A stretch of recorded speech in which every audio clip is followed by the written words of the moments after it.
Hello and welcome to the video presentation of our project. I am Cedar Andre, and our project is the design and implementation of the Small Aperture Daylight Star Tracker. Our sponsor is the folks at Ball Aerospace. Our mentor is David Gilblom. I will be joined by my teammates Nathan Hester, Eva Huey, Kelsey Anderson, Evan McKenney, and Rory Scopey. This is our poster for the project and will help outline our presentation today. We'll describe the design challenge presented to us, talk about the way we went about solving that challenge, show what results we actually got, and show any other relevant information. The emergence of GPS jamming has invoked an increase in demand for celestial navigation aboard airborne and terrestrial platforms. Such platforms operate 24/7 within the Earth's atmosphere and are subject to high ambient light levels and significant base motion. Because all aspects of size and weight are constrained on the vehicles, methods other than increasing the aperture size must be applied in order to maximize the amount of signal received by a star tracker's optical system. Ball Aerospace has challenged our team to design a tripod-mounted optical assembly capable of imaging stars both day and night. Upon capturing the images, the star tracker must identify stars within the sensor's field of view and, based on the detected star patterns, determine its orientation in celestial coordinates. The final objective of this project is to develop a performance model to predict and validate the system's imaging and star detection performance. The Small Aperture Daylight Star Tracker, or SATST, was designed around essential requirements that were set to ensure a robust and functional system was built. These requirements dictated the system should detect at least 5 stars at night and 2 stars during the day. Further requirements limited exposure time to less than 2 seconds at night and 10 seconds during the day.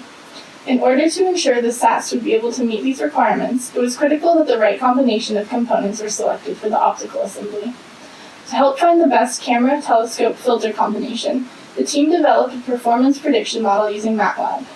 Inputs to the performance model include variables such as telescope aperture and focal length, spectral band of the filter, and pixel size, quantum efficiency, and read noise of the camera.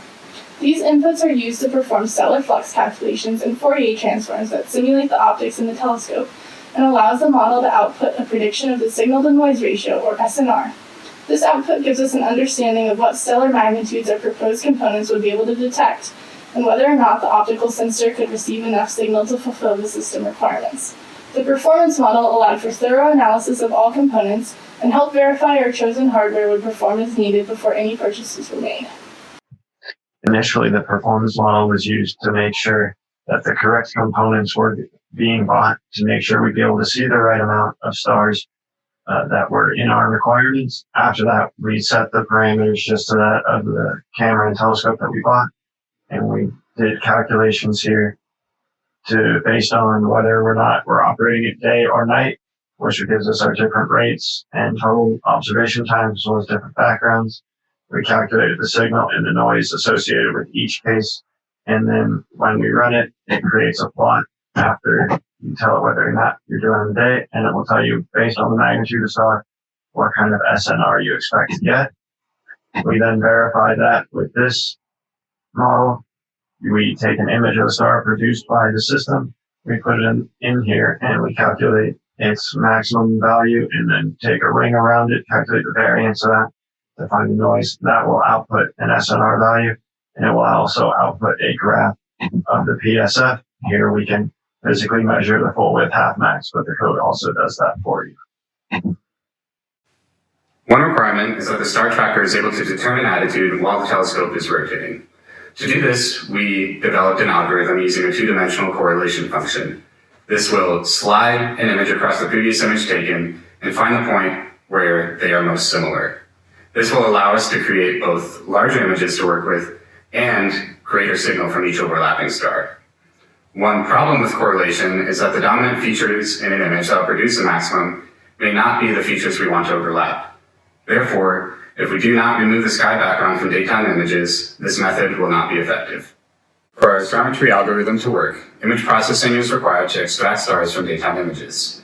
The sky background present in daytime images have a common shape to them that we can calculate and subtract from the images to see stars more clearly.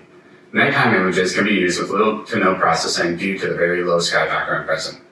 The components of the SATS were chosen with reference to the system requirements outlined by our sponsor, and represent what we consider to be the best solution for meeting these requirements.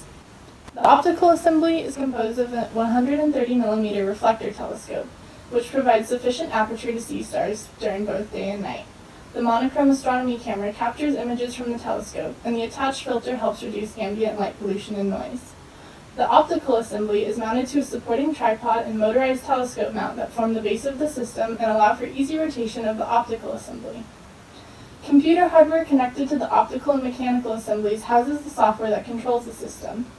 This software includes camera control, rotation and mount control, image processing, star extraction, and attitude determination.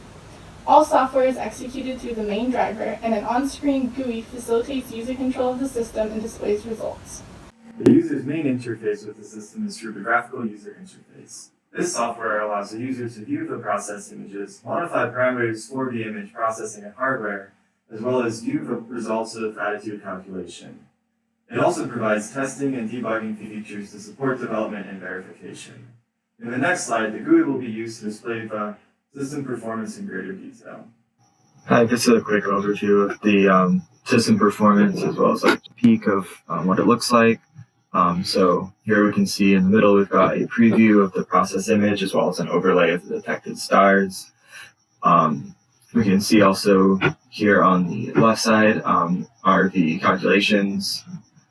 So we've got like the celestial coordinates here as well as their accuracy as compared to the star catalog.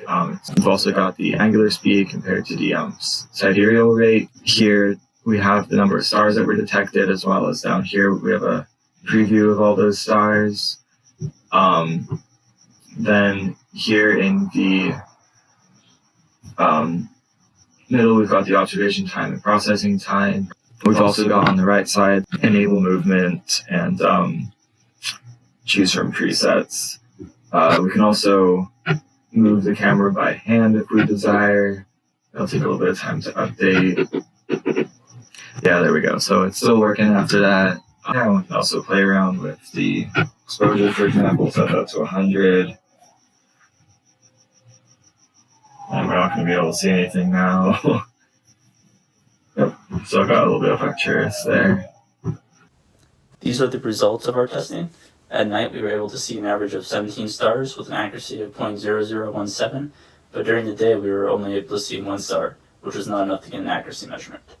The observation time was just under 2 seconds, and the processing time was 12.3 seconds.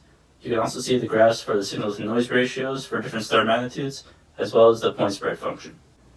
In conclusion, our system met all the physical requirements, such as its weight, power usage, processing, and observation times.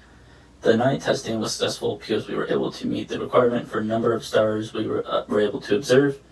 During the day, our results were largely not conclusive because our system was not properly equipped to see many magnitudes of stars during the day. Currently, we have not tested our system with motion because our testing schedule was delayed due to the current stay-at-home orders and social distancing practices. Our team would like to thank everyone who helped us throughout our project this year, especially the team from Ball Aerospace, including Brian Basterfield, Michael Crow, and John Mastrangelo, as well as our mentor David Giblin. Thank you all so much for watching, and we look forward to your questions.